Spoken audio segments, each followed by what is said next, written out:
താരനിരയുടെ വലുപ്പം കൊണ്ട് മലയാള സിനിമാ ലോകത്ത് അടുത്ത കാലത്തായി വലിയ തോതിൽ ചർച്ച ചെയ്യപ്പെടുന്നത് മഹേഷ് നാരായണന്റെ മോഹൻലാൽ മമ്മൂട്ടി ചിത്രമാണ്.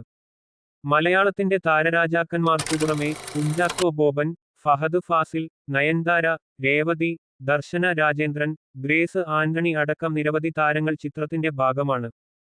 ചിത്രത്തിന്റെ 8ാം ഷെഡ്യൂൾ ചിത്രീകരണം ശ്രീലങ്കയിൽ തുടങ്ങിയിരുന്നു. ചിത്രത്തിന്റെ പേര് ഔദ്യോഗികമായി ഇതുവരെ പുറത്തുവിട്ടിട്ടില്ലെങ്കിലും അതിനെ ചുറ്റിപ്പറ്റി ഏറെ നാളായി ചർച്ചകൾ തുടരുകയാണ്. രാജ്യത്ത് എത്തിയ മോഹൻലാലിനെ സ്വാഗതം ചെയ്തുകൊണ്ടുള്ള ശ്രീലങ്കൻ ടൂറിസത്തിന്റെ സാമൂഹികമാധ്യമ പോസ്റ്റ് വളരെയേറെ ചർച്ച ചെയ്യപ്പെട്ടിരുന്നു. അവരുടെ പോസ്റ്റിൽ പേട്രിയറ്റ് എന്നാണ് ചിത്രത്തിന്റെ പേര് എന്ന് പരാമർശിച്ചിരുന്നു. ഇതിപ്പോൾ മോഹൻലാൽ തന്നെ സ്ഥിരീകരിക്കുകയാണ്. ഒരു ശ്രീലങ്കൻ മാധ്യമത്തിന് നൽകിയ അഭിമുഖത്തിലാണ് മോഹൻലാൽ പേര് വെളിപ്പെടുത്തുന്നത്. ഷൂട്ടിങ്ങിനെത്തിയ മോഹൻലാലിന് വലിയ സ്വീകരണമാണ് ശ്രീലങ്കയിൽ ലഭിച്ചത്. ശ്രീലങ്കൻ പാർലമെന്റ് അദ്ദേഹത്തെ ആദരിച്ചിരുന്നു. ഇതിന്റെ തുടർച്ചയായാണ് ഒരു ശ്രീലങ്കൻ മാധ്യമത്തിൽ അദ്ദേഹത്തിന്റെ അഭിമുഖം വന്നത്.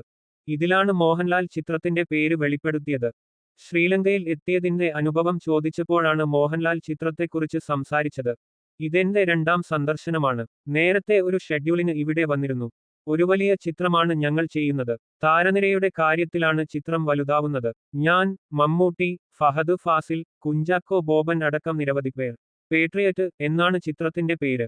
ഇന്ത്യയിലും വിദേശത്തുമായാണ് ചിത്രം സംഭവിക്കുന്നത്. ഇന്ത്യ, ബാക്കു, UK, ഗൾഫ് എന്നിവിടങ്ങളിലും ഏതാനും ഭാഗങ്ങൾ ശ്രീലങ്കയിലുമായാണ് ചിത്രീകരണം എന്നായിരുന്നു ചിത്രത്തെക്കുറിച്ച് മോഹൻലാലിന്റെ വാക്കുകൾ.